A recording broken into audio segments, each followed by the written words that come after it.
Come young and old, and listen to these fables told. The stories here that we present, each have a lesson they represent. So join us now and you will be on an Aesop adventure. You'll see. A fable is a story with animals is told, who each confront a problem, a complicated role.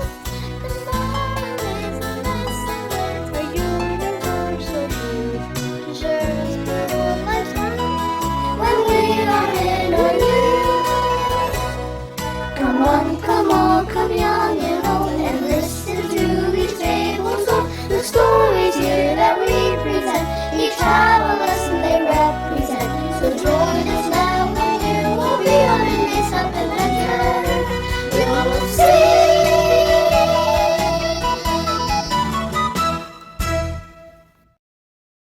What is a mouse's favorite game? Hide and squeak. What did the butterfly say when it got attacked? I'm Butterfly. Who writes books for little bees? Beatrix Potter. What's a hunter's favorite game? Duck, duck, goose.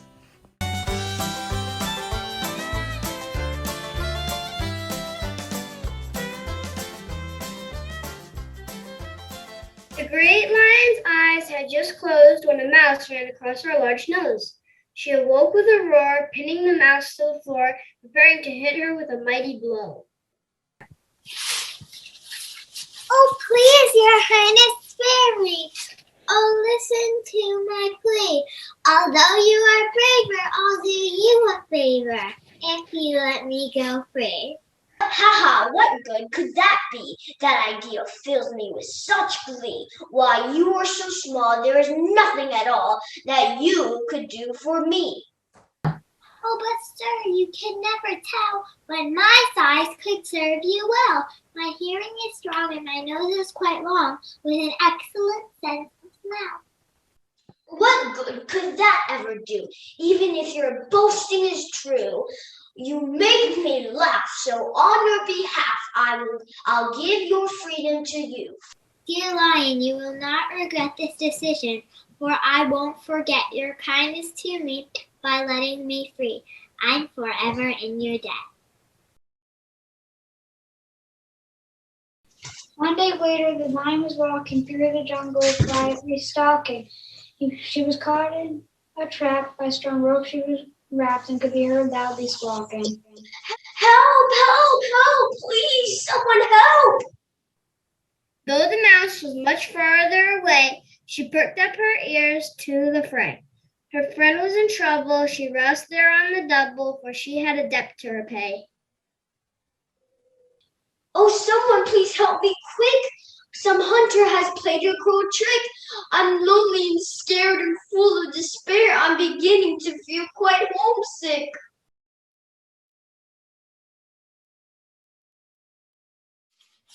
Calm down, dear Lion, relax. Hornets are my favorite snacks. I'll start at the top and I will not stop until you can escape through the crack. And that mouse was true to her word, although it might sound absurd. Through the rest of the day, she kept gnawing away, refusing to be deterred.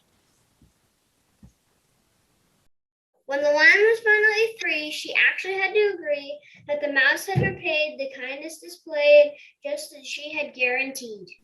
Let this be a lesson to all, that no kindness, however small, is ever a waste, for we each are graced with the chance to give help to all.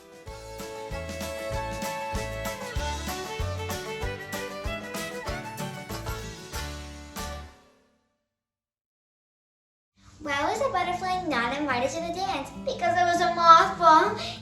What do you call an 100-year-old ant? An antique. Why did the computer squeak? Because it had a mouse. So, a grasshopper walks to an ice cream store, So yours is some ice cream. The waiter goes, oh, I'm surprised that you ordered this ice cream because we have one named after you. So the grasshopper says, you have an ice cream named Vernon? One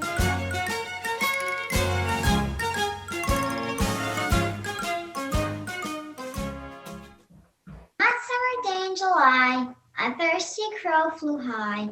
In search of a drink, she was starting to think that soon without water she'd die.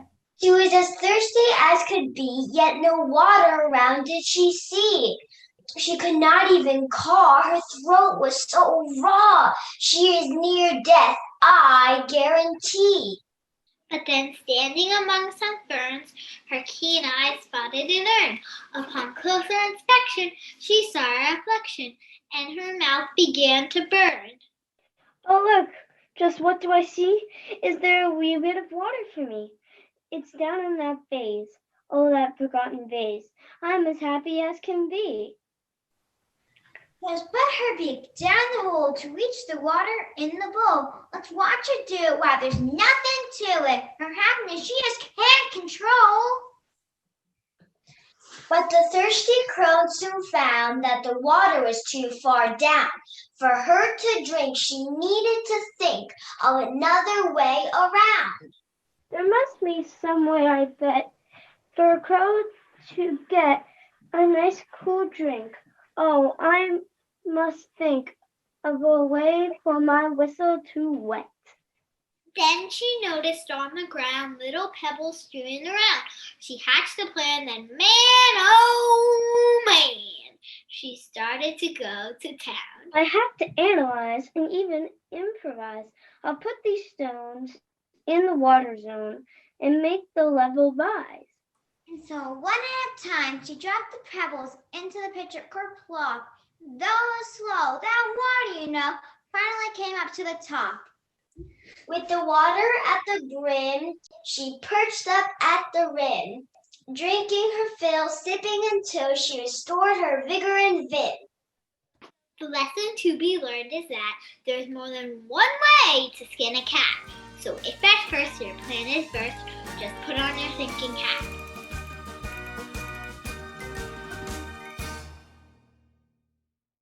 Why can't elephants use computers? Because they're scared of the mouse. That's funny, they're scared of me. What did the butterfly say when she got attacked? I'm butterfly away. What's more impressive than a talking llama? A spelling bee!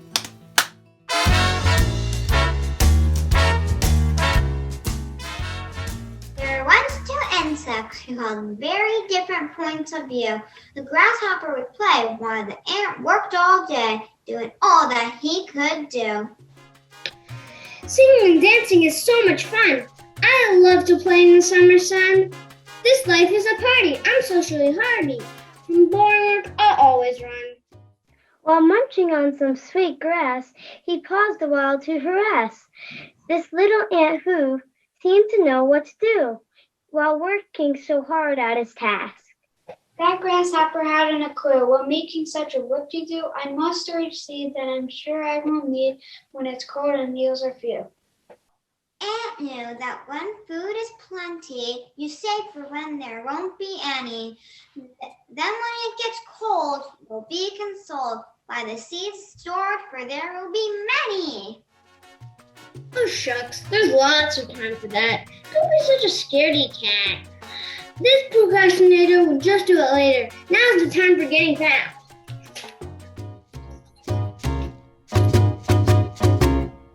So while the grasshopper continued to play, the ant worked throughout each day. While the grasshopper was lazy, the ant worked like crazy to store all he could put away. As the seasons did unfold, the weather started to turn cold, but the ant was ready, 'cause he'd been steady, storing food for his household. I have food and goodies galore because I did all my chores. It's not time to start bumming when winter is coming. Now all of my food is stored. But the grasshopper was caught off guard and discovered that it was really hard to find some food that he could chew out in the frozen yard. Through my silly and immature youth, I've learned an important truth. The only food that remains are frozen nuts and grains. Ouch! I broke a tooth! And now he has no excuse and sits and sings the blues. In sad regret, he did not get set. Now he's the one to lose. I got the ladybug blues. Oh,